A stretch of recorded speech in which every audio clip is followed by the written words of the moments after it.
Dernière partie de la soumission à la foi. Sous-titre. Toute soumission, islam, non accompagnée de foi, n'est pas fiable. Ibn Arabi. L'honorable lecteur est en droit de s'interroger sur la place de ce chapitre dans ce livre et sa relation avec lui. Alors que nous sommes supposés solliciter une lecture des 5 piliers de l'islam dans leur dimension spirituelle et psychique, quelle relation cela peut-il avoir avec la différence entre la soumission, islam, et la foi, dans le cas bien entendu où nous aurions admis l'existence d'une différence entre eux? Je sollicite un peu de patience de la part du lecteur envers ce chapitre, car c'est grâce à lui que va être clarifié le lien de chacune des 2 lectures. La lecture jurisprudentielle des piliers, lecture qui n'était pas l'essence de notre travail, et la lecture spirituelle de ces piliers, celle que nous avons voulu être l'axe du moulin dans ce livre. Sous-titre. La soumission, l'islam et la foi, synonymie ou différence? Dieu recourt dans son livre sage à 2 mots d'un même champ sémantique.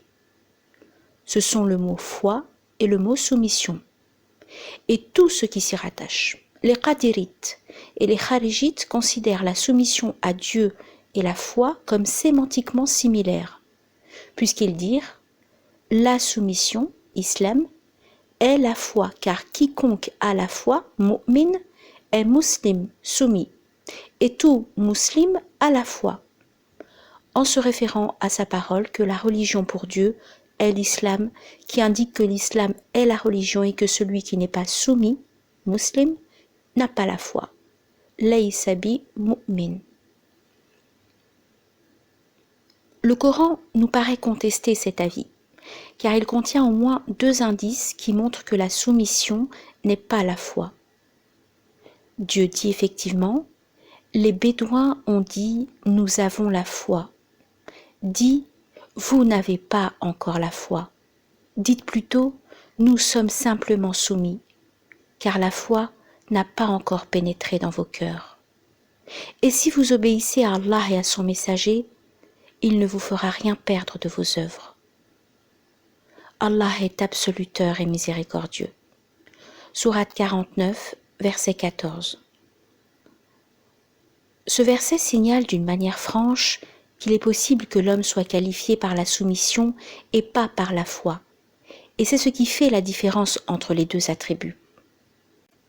La différence entre la soumission et la foi se manifeste clairement dans un autre endroit coranique où Dieu dit « Les musulmans et musulmanes, croyants et croyantes, obéissants et obéissantes, loyaux et loyales, endurants et endurantes, craignants et craignantes, donneurs et donneuses d'aumônes, jeûnants et jeûnantes, gardiens de leur chasteté et gardiennes, invocateurs souvent d'Allah et invocatrices. Allah a préparé pour eux une absolution et une énorme récompense. Sourate 33, verset 35. La coordination des musulmans et des musulmanes aux croyants et les croyantes indique la différence entre la soumission, l'islam, et la foi, car le principe fondamental est que la chose ne peut pas être coordonnée à elle-même.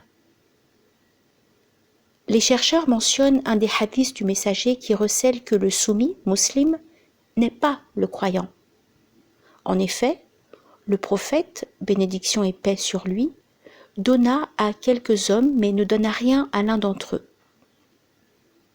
Saad lui dit alors « Messager d'Allah, tu as donné un tel et un tel, mais tu n'as rien donné à un tel, alors qu'il est croyant. » Le prophète, bénédiction et paix sur lui, dit « Ou soumis, muslim. » Saad répéta la remarque 3 fois et à chaque fois le prophète, paix et bénédiction de Dieu sur lui, disait « Ou muslim. » Ensuite le prophète, paix et bénédiction sur lui, dit « Je donne à certains hommes et je laisse celui qui m'est le plus cher.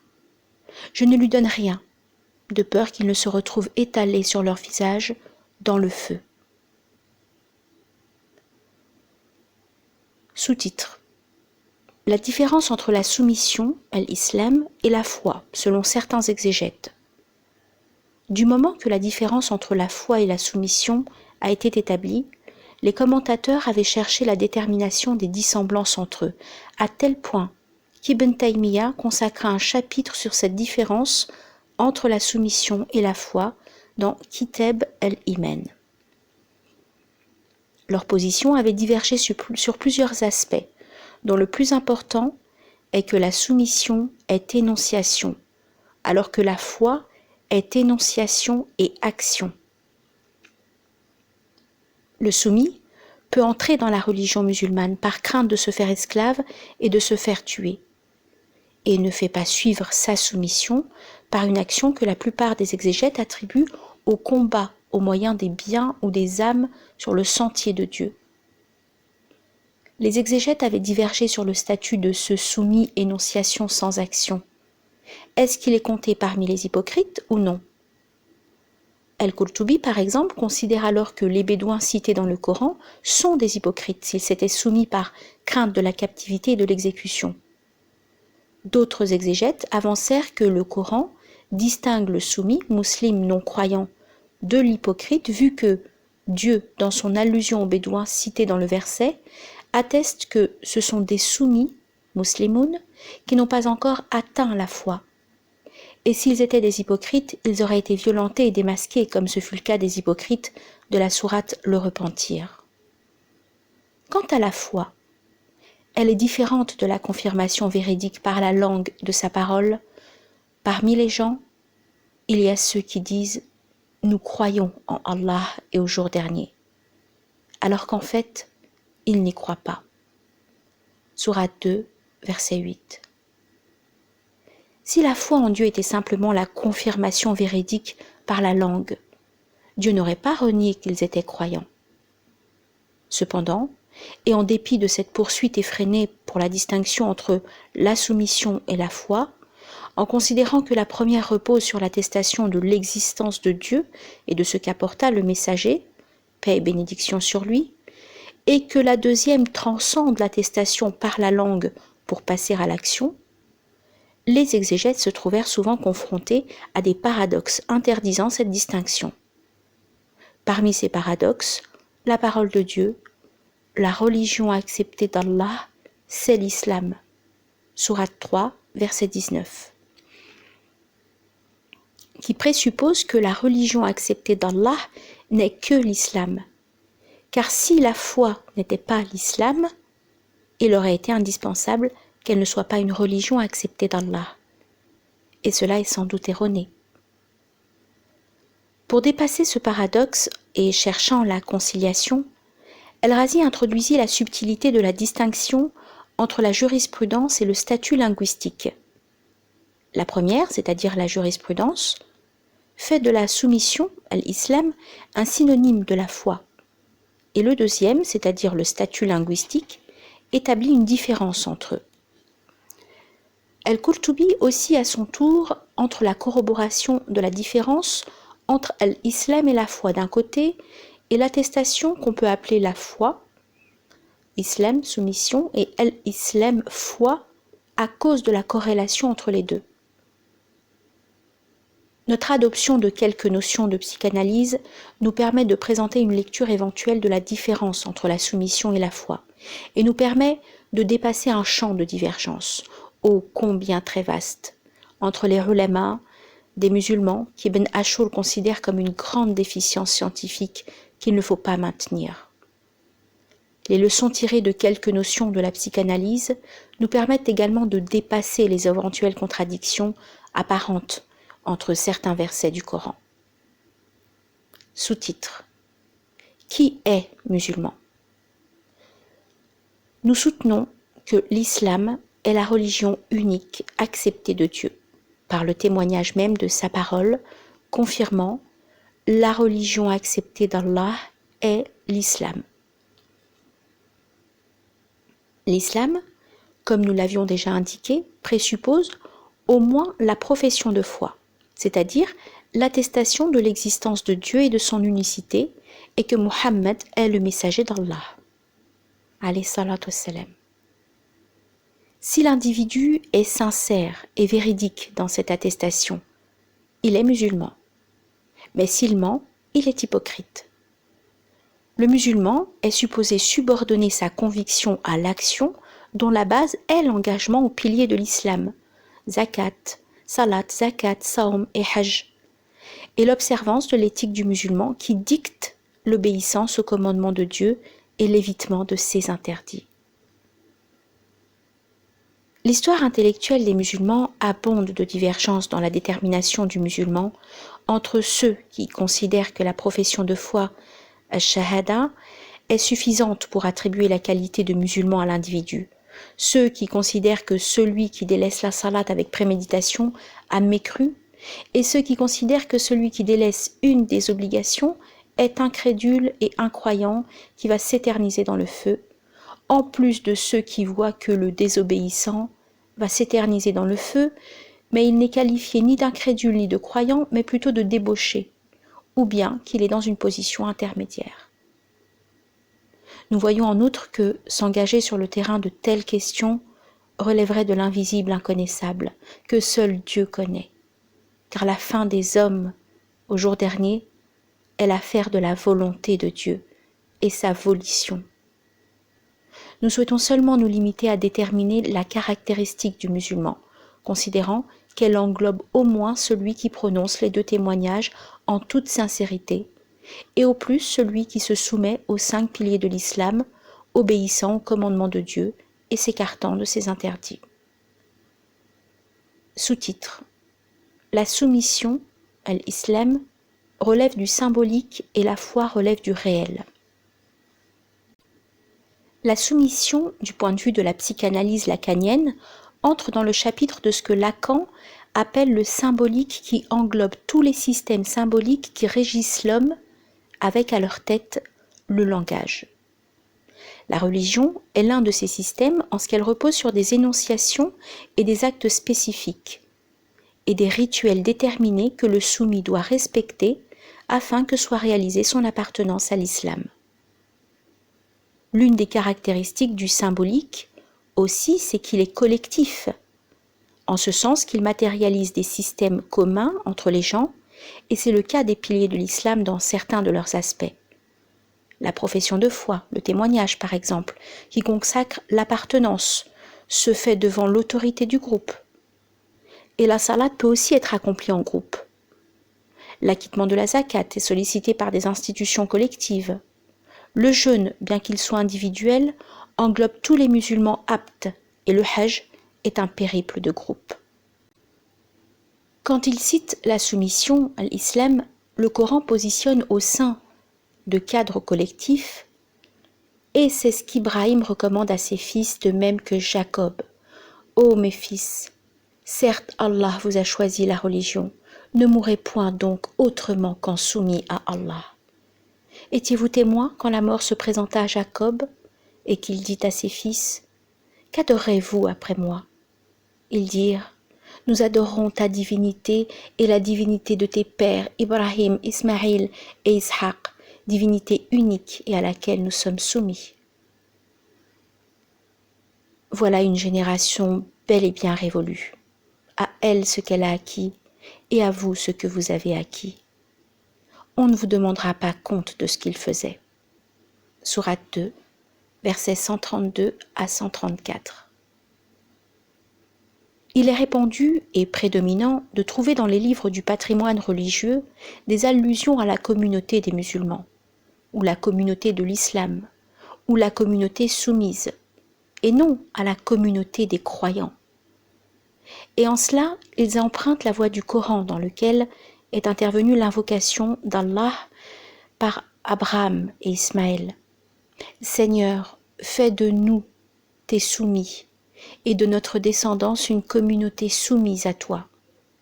Et montre-nous nos rites et accepte de nous le repentir, car c'est toi, le repenteur, le miséricordieux. Sourate 2, verset 128. Quant à la foi, elle ne se matérialise pas dans le symbolique.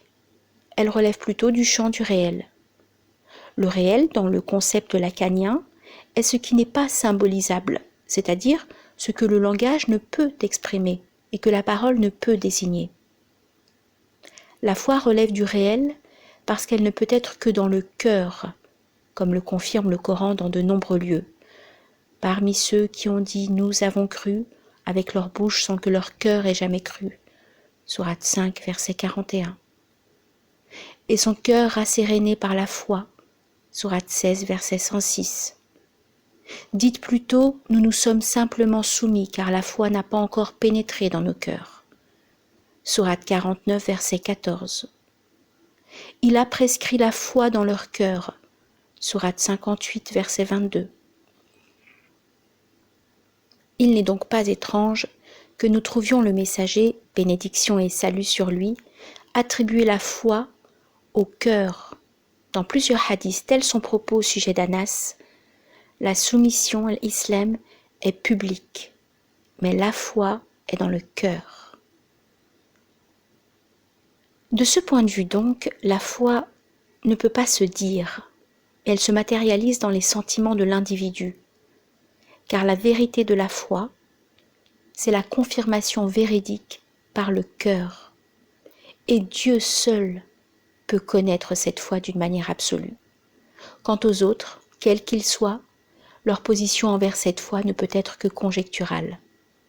C'est ce qu'illustre la parole de Dieu. « Ô vous qui avez cru !» Quand les croyantes viennent à vous en émigrer, éprouvez-les. Allah connaît mieux leur foi. Si vous les reconnaissez croyantes, ne les renvoyez pas aux mécréants. Sourate 60, verset 10. Il appartient aux locutés d'éprouver les croyantes selon les apparences, mais en ce qui concerne ce qui est caché, Dieu seul le connaît. La relation entre la soumission, l'islam, et la foi est de telle sorte que la première est plus générale que la deuxième. Ainsi, tous ceux qui ont la foi sont soumis, mais tous les soumis n'ont pas tous la foi. C'est ce qui apparaît d'une manière patente dans le propos d'Al-Qurtubi. Toute soumission n'est pas foi, ni toute foi soumission. Ce concept est matérialisé du point de vue psychique que nous avons adopté par le fait que l'on ne peut accéder au réel, même virtuellement, qu'à travers le symbolique. Notre conception d'un possible transcendant, le langage, ne peut être qu'à partir du langage même, car le silence ne peut précéder la voix, mais c'est plutôt la voix qui donne naissance au silence, en tant que silence. Car nous ne discernons en effet le silence qu'en entendant la voix, et nous ne discernons l'au-delà de l'indicateur que par l'existence de l'indicateur. De la même façon, la foi ne peut transpercer le cœur de l'homme que si elle est précédée par la soumission. Dieu ouvre en effet le cœur de l'homme à l'islam par la franche parole du Coran, et puis quiconque Allah veut guider, il lui ouvre la poitrine à l'islam. Sourate 6, verset 125. Est-ce que celui dont Allah ouvre la poitrine à l'islam et qui détient ainsi une lumière venant de son Seigneur? Sourate 39, verset 22. Cette ouverture que les exégètes considèrent comme métaphorique désigne l'ouverture ou l'élargissement. Et il est intéressant que cette ouverture, appelant à l'islam, soit antérieure dans tous les cas à la lumière en tant qu'aspect métaphorique parmi les aspects de la foi, puisque si l'ouverture ne survint pas en premier lieu, la lumière ne serait pas survenue en second lieu. L'islam, religion avec ses rites symboliques et ses piliers aux clauses très spécifiques, et avec son incarnation fondamentalement de l'appartenance collective, est en fait une première étape nécessaire et indispensable. Certains s'arrêtent à cette étape, mais d'autres la dépassent pour la foi qui se matérialise dans les cœurs en une lumière individuelle, profonde, qui ne se dit pas. Sous-titre. L'islam relève de l'ostensible et son champ est le conscient.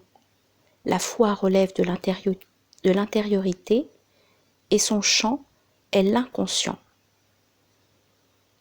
Le messager, paix et bénédiction sur lui, dit « La soumission est que tu témoignes qu'il n'y a de Dieu que Dieu et que Muhammad est le messager de Dieu, que tu accomplisses la salat, que tu t'acquittes de la zakat, que tu jeûnes le mois de Ramadan et que tu accomplisses le hajj si tu en as les moyens. » Ces éléments relèvent de l'ostensible auquel s'engage le musulman. Et nous voulons dire par ostensible ce qui se matérialise visiblement aux observateurs et qui peut être vérifié par les autres.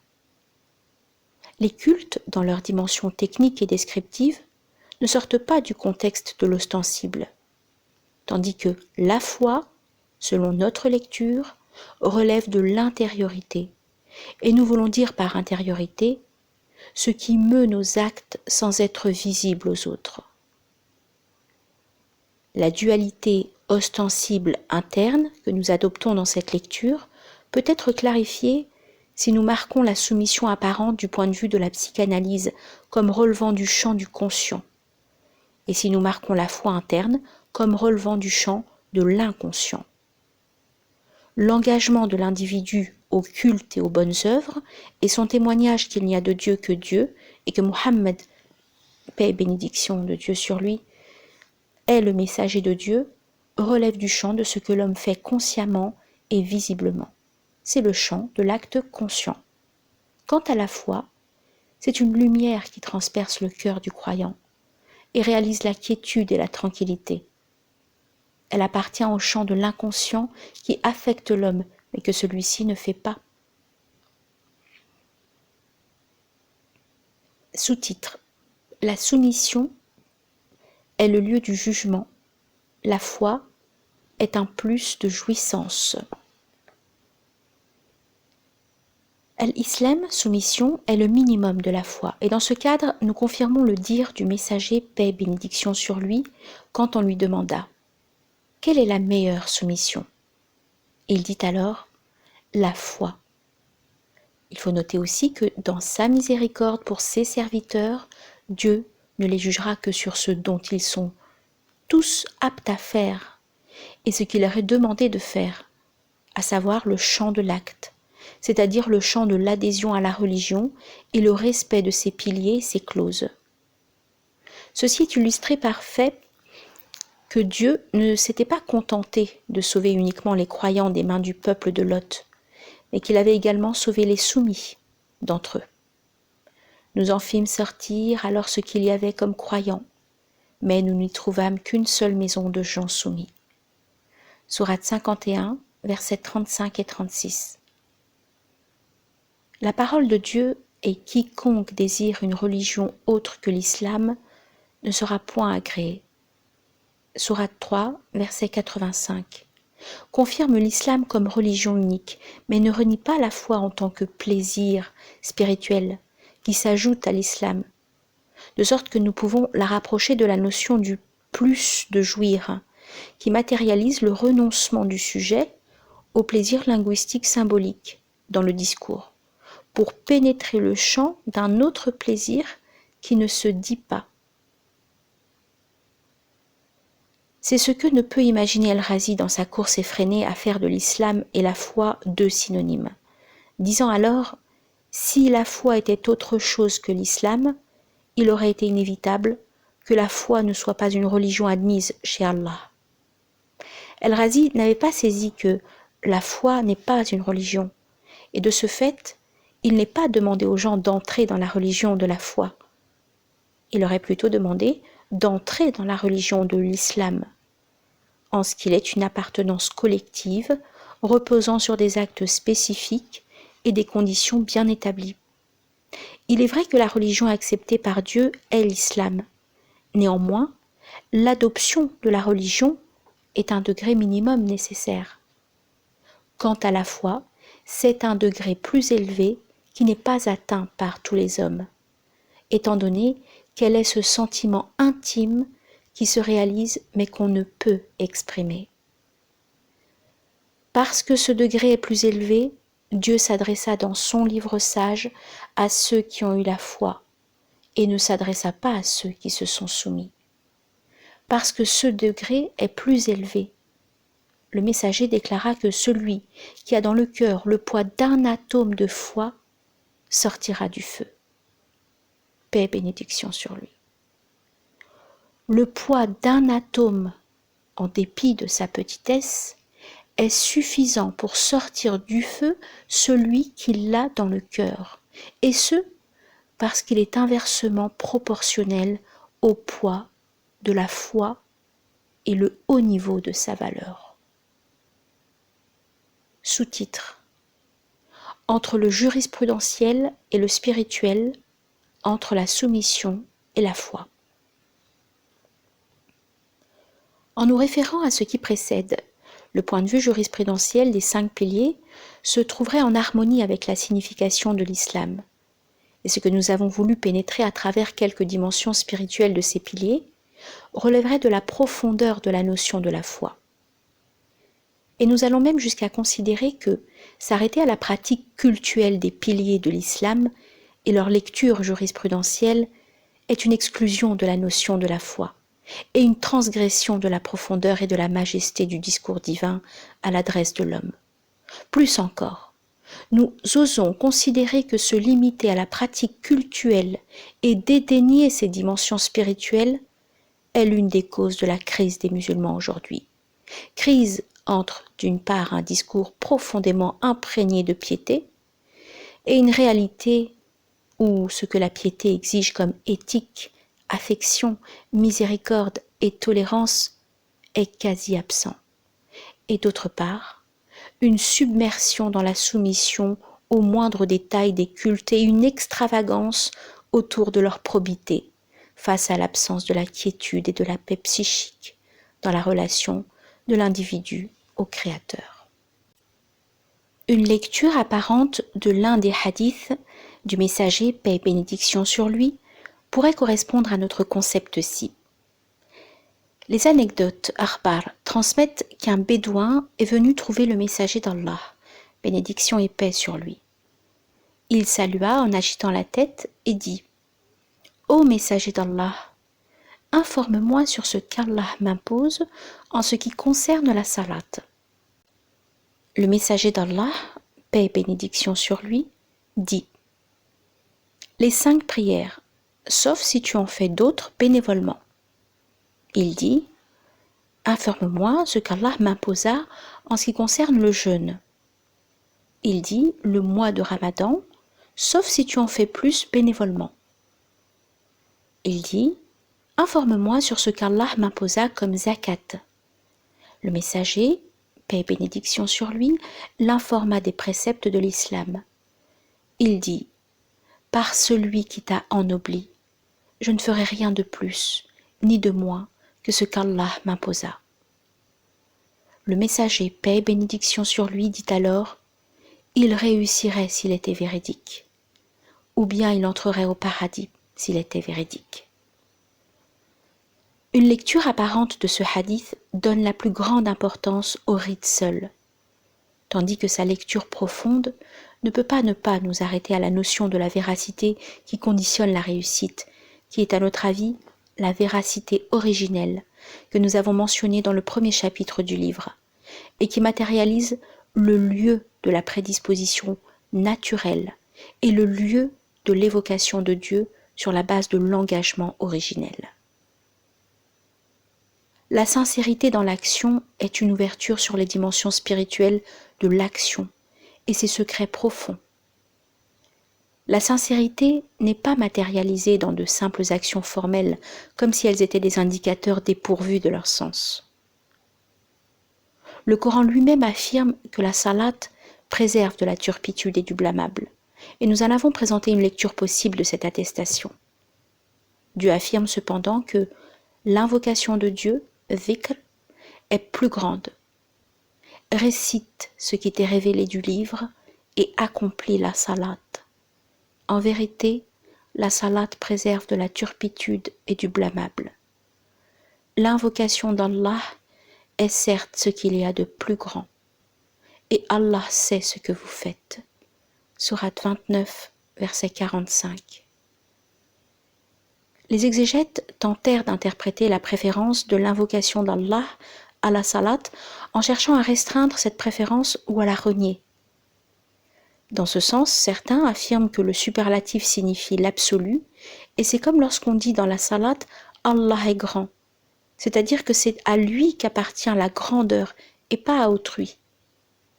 D'autres attestent que ce qui est visé, c'est « Allah vous invoque plus que vous ne l'invoquez ». Et d'autres enfin interprètent que la salate est plus grande que les autres obéissances. L'on peut cependant, avec toute simplicité, lire ce verset dans sa signification patente sur la base du fait que l'invocation de Dieu est effectivement plus grande que la salate, mais cela ne diminue en rien de la valeur de celle-ci. Cela fonde au contraire pour sa profondeur spirituelle et la rend plus grande que les simples gestes techniques comme nous l'avons déjà indiqué.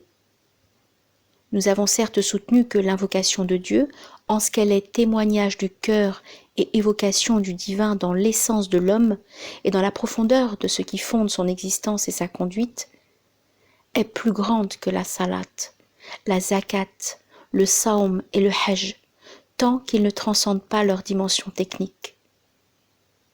En tant que voie de la foi du cœur et en tant qu'incarnation des dimensions spirituelles des 5 piliers, l'invocation de Dieu est plus grande que les rites seuls en tant que substitut de l'islam formel et en tant qu'incarnation des dimensions techniques des 5 piliers. Nous affirmons de nouveau que nous ne renions pas l'importance de ces dimensions techniques en islam, autant que nous attestons leur insuffisance à avoir accès à l'essence, leur insuffisance à transcender la soumission pour la lumière de la foi qui apaise les cœurs et réalise aussi le bonheur de l'individu, qui polit le comportement et réalise ainsi la sécurité du vivre ensemble.